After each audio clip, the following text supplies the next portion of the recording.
Hi, everybody, and welcome to another story time brought to you by ABC Read and ABC Learn, in which we are here to help you develop and nurture that love of reading in every child as well as every adult. How are you all doing out there today, evening, whatever time of day it is, wherever you are around the planet? I hope that you all are just doing just fabulous. Wonderful. All right. And I hope that you all have read, or that is in your plans to read for at least 30 minutes, y'all. That's what I'm talking about, y'all. That's what's up. And before I get started with the read aloud for today, I wanted to share with you guys a great fact and point that Mr. Alfred Tatum, who is the author of this book right here, Teaching Reading to Black Adolescent Males, Closing the Achievement Gap. All right. So this is the book right here. This man right here is the author.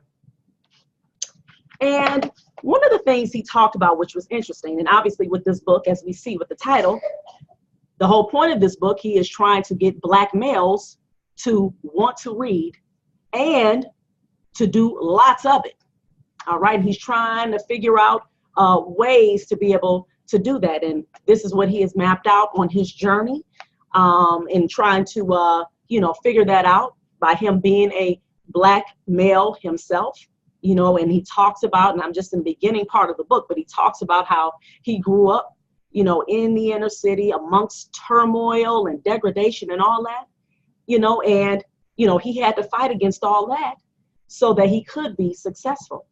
And he also developed a love for reading. And one of the ways he did that was this. This is what he says. He says, "I am not sure I would have continued to read if I could not see the connection between what I was reading and my own life." That's very important. All right. So again, he said what? In that one simple sentence right there, he was able to connect to the books that he was reading, period, point blank. And this is something that I definitely have talked about, in my other videos on our channel, how we have to make sure that we are getting books that are relevant, books that our children can relate to, so that will keep them engaged in wanting to read. And that's why even on my channel, for those of you who this is your first time watching one of my videos, one of the read alouds, and I talk about this a lot, to where, yes, in general, I want all children to be successful in reading, but I am particularly focus on Black children, and we even add the component of adults as well, because you have a lot of adults out there, Black adults, African American, whichever you choose to say, who are not reading as well and who are not doing very well when it comes to reading. And definitely you have the percentage is 16 to 17% of Black children as well as Latino children are reading proficient by the 4th grade. And like I said, that is horrible. That's horrible. So here it is. You have this man, Alfred Tatum, who understands about being a Black male in America and understands one of the issues as to why our Black children, in particular our Black males, do not want to read is because they do not see themselves in these books. They feel like they cannot relate. So there you have it right there. So I just wanted to share that point with you. And now we're about to get started with this book right here, y'all. Fish in a Tree. I've been reading this. Right now, I'm about to read chapter 6. All right.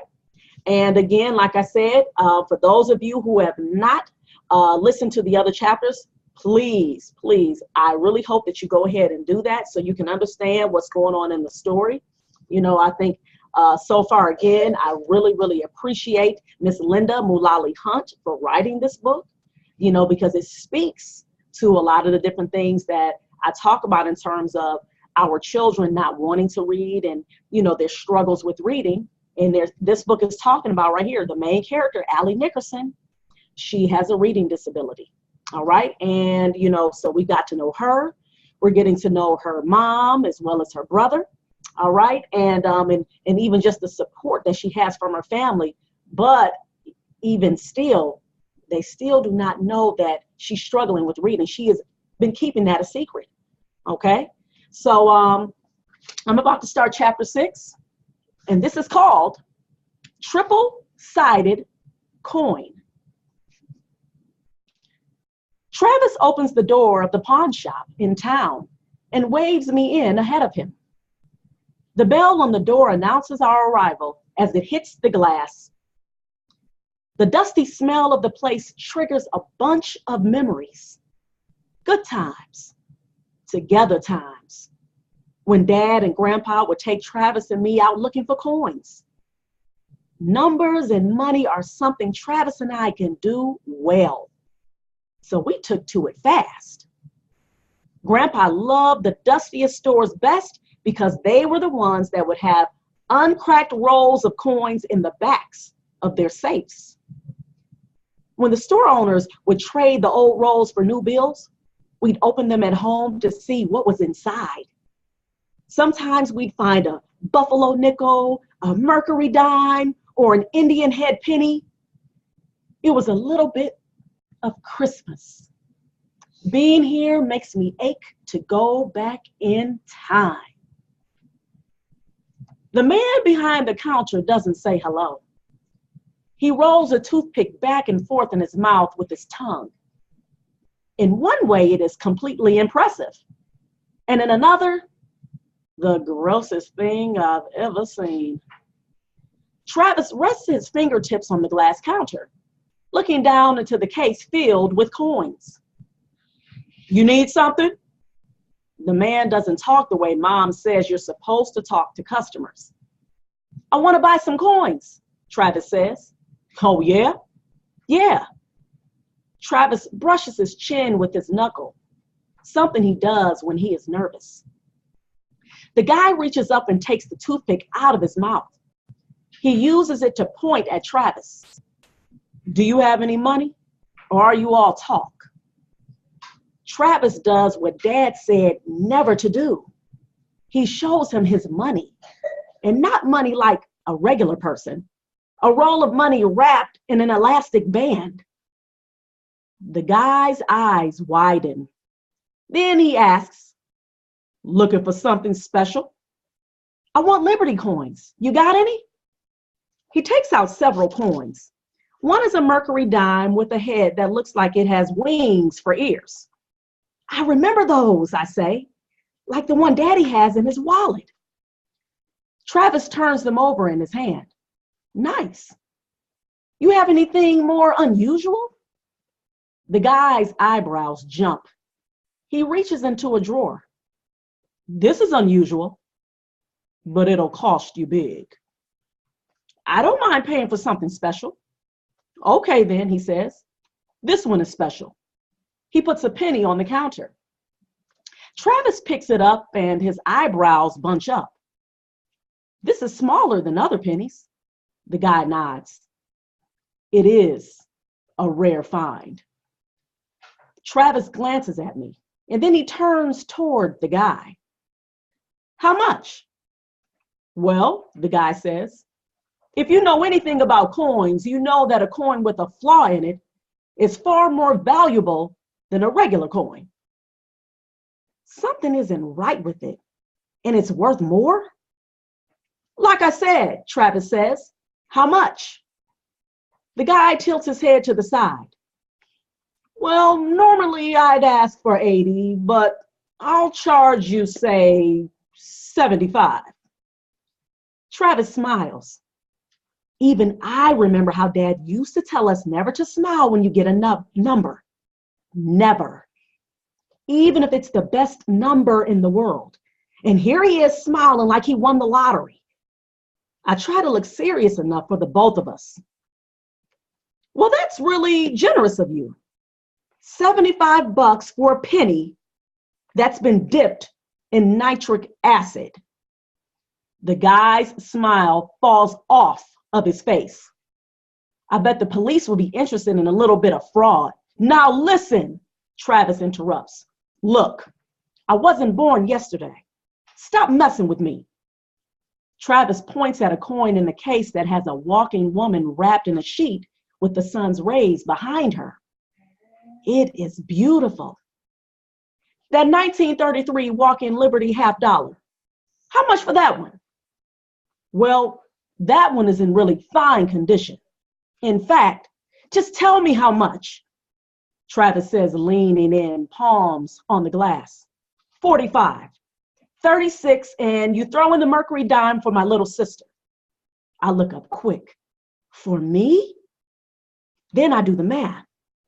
Yup, he is following Dad's rule of offering 20% less than what they offer. But Travis threw in something extra. The guy squints. 40. Travis nods. Done. He slaps the money on the glass case. Outside the store, Travis holds the dime toward me. Oh, it's beautiful. I love it so much. Thank you, Travis. You're the best. He looks a little sad, staring at the coin. You know, Grandpa was born in 1933. That's why I chose these coins. They were both minted in that year. I look down at my mercury dime and its date, wishing people could last as long as coins. When we get into the car, Travis says, "Did you see how that guy in there took me for a fool? Trying to rip me off." Remember, Allie, when people have low expectations of you, you can sometimes use it to your advantage. Then he looks me right in the eyes and points at my nose. As long as you don't have low expectations of yourself. You hear? I nod again. But I think to myself, that is hard not to these days. All right. Oh, wow. Again, fish in a tree. Oh, my goodness, y'all. I'm feeling this book. I love the dialogue. I love the conversation, that how Linda Mullally Hunt, how she has written this book, the conversations that Allie is having with her brother and how she has with her mom and, all the conversations that the kids are having in the book. I mean, it is just so real. And I hope you guys agree with that as well. And again, like I said, it's very important to choose books when you are trying to read to your children, or you just want your children to start reading books. Get them books that they can relate to, books that are relevant to their lives, so that they will begin to be engaged. To their lives. Exactly. So they'll be able to be engaged in the stories, okay? Yeah, okay. It's my little guy there. one of my many little people that I have. So I'm about to go. And I hope you all enjoyed it. And I hope you remember to keep liking, subscribing, and sharing our videos. And remember, y'all, to please keep on reading for at least 30 minutes. 30 minutes of what? Days. A day. That's right. He's supposed to be on cue. On point. Yeah, we got to work on that. We got to practice that. All right, y'all. Peace. Peace.